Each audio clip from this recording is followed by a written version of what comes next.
ఇప్పుడు మేము గడిపినప్పుడు ఒకటే మాగుంటు కుటుంబానికి ఉన్నది, కుటుంబ సభ్యులందరూ కూడా ఆత్మగౌరవం. ఈగో లేదు. We don't have ego, we got lots of self respect. అంటే అహం లేదు, ఆత్మగౌరవం ఎప్పుడు కూడా ఉంటుంది. ఒక రెస్పెక్ట్ అనేది ప్రతి ఒక్కరూ కోరుకునేది ఏముంటుంది? గౌరవం. మా ఇంటికి వచ్చినప్పుడు ఆ గౌరవం ఇస్తుంటేనే అందరూ కూడా సంతోషంగా రాగలుగుతారు ఉన్నప్పుడు కూడా. అటువంటి గౌరవం కొరకే ఏంటంటే మాగుంట కుటుంబం ప్రకాశం జిల్లాలో ఇప్పటి వరకు కూడా గడుపుతూ ఉండింది. ఆ గౌరవాన్ని నిలబెట్టుకోవాలనే ఉద్దేశంతోనే ప్రతి ఒక్కరు కూడా జరుగుతున్న పరిణామాలకి వారు కూడా చెప్పటం అనేది కూడా మనం చూస్తూ వస్తున్నాం. రాబోయే ఎన్నికల్లో మాగుంట కుటుంబం ఒక నిర్ణయం కూడా తీసుకున్నది.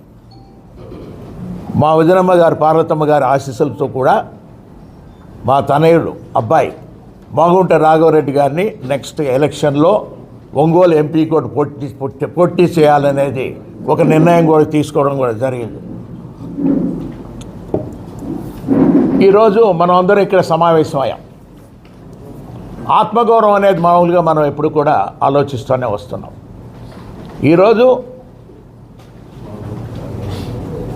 జరుగుతున్న పరిణామాలను కూడా ఆలోచిస్తూ వస్తున్నప్పుడు చాలా బాధాకరమైన విషయం అది.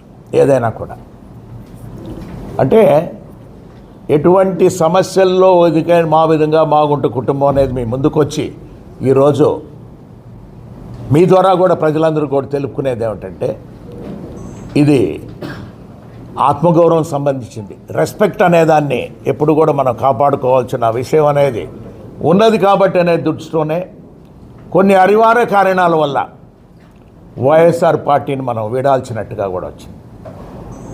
అందుకే ఈరోజు అందరినీ కూడా సమావేశపరిచి మనం మీ అందరికీ కూడా ఒక విధంగా ఏంటంటే ఈ 5 సంవత్సరాల కాలంలో ముఖ్యమంత్రి గారు జగన్మోహన్ రెడ్డి గారు కూడా వారు కూడా సహాయ సహకారాలు కూడా మాగుంట కుటుంబంకి అందింది. వారికి కూడా